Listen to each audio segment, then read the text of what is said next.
আসসালামু আলাইকুম, welcome to লিসাস kitchen. আশা করছি সবাই ভালো আছেন। আজকে আমি আপনাদেরকে তৈরি করে দেখাবো কিভাবে ভ্যানিলা কেক তৈরি করতে হয়। আর এখানে নিয়েছি 1 কাপের মতো ময়দা আর 1 টিস্পুনের মতো বেকিং পাউডার দিয়ে ভালোভাবে চেলে নিব। চেলে নেওয়ার পর ময়দা আর বেকিং পাউডারটাকে ভালোভাবে মিশিয়ে নিব। আর এখানে আমি নিয়েছি হাফ কাপের মতো চিনি আর 6টা ডিম। ডিমের মধ্যে এই চিনিটা আস্তে আস্তে করে দিয়ে 5 মিনিটের জন্য বিট করে নিব, যতক্ষণ না পর্যন্ত ডিমের কালারটা চেঞ্জ হয়ে আসছে। আর এখন দিয়ে দিব 3 ড্রপসের মতো ভ্যানিলা এসেন্স। 1/4 কাপের মতো দিয়ে দিব তেল, দিয়ে 1 মিনিটের জন্য বিট করে নিব। তারপর আমি আস্তে আস্তে ময়দাটা দিয়েও এর মধ্যে ভালোভাবে মিশিয়ে নিব। ময়দা কিন্তু একেবারে দেওয়া যাবে না, 3 থেকে 4 বারে ময়দাটা ভালোভাবে মিশাতে হবে।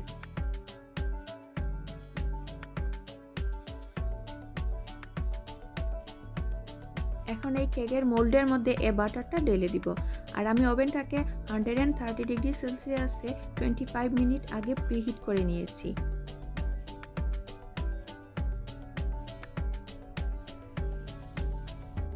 কেকটাকে 3টা লেয়ার করে আমি কেটে নিয়েছি। আর দেখুন আমার কেকটা কিন্তু খুবই সফট হয়েছে।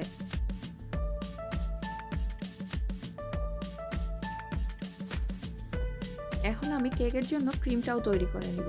তার জন্য আমি এখানে নিয়েছি ডাবল ক্রিম আর দিয়ে দিব 3 টিস্পুনের মতো আইসিং সুগার আর 2 ড্রপস বানানা ফ্লেভার।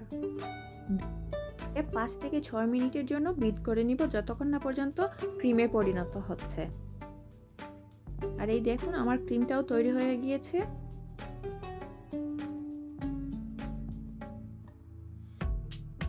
কেকের প্রথম লেয়ারে ঠান্ডা দুধ ব্রাশ করে নিব। তারপর দিয়ে দিব ক্রিমটা দিয়ে ভালোভাবে স্প্রেড করে নিব। সেকেন্ড লেয়ারও আমরা ঠিক একইভাবে প্রথমে দুধ দিয়ে স্প্রেড করব, তারপর ক্রিমটা দিয়ে দিব। এইভাবে করে সম্পূর্ণ কেকটাকে আমি কভার করে নিব ক্রিম দিয়ে। কেকটাকে ক্রিম দিয়ে কিছুটা সাজিয়ে নিব। আর আপনারা আপনাদের ইচ্ছে মতো কেকটা ডেকোরেশন করতে পারেন। এখন আমি দিয়ে দিব কিছুটা ফ্রুট। তো হয়ে গেল মজাদার ভ্যানিলা ফ্রুট কেক। আশা করছি আপনাদের কাছে আমার এই রেসিপিটা ভালো লেগেছে। তাহলে আমার চ্যানেলটাকে অবশ্যই সাবস্ক্রাইব করবেন প্লিজ।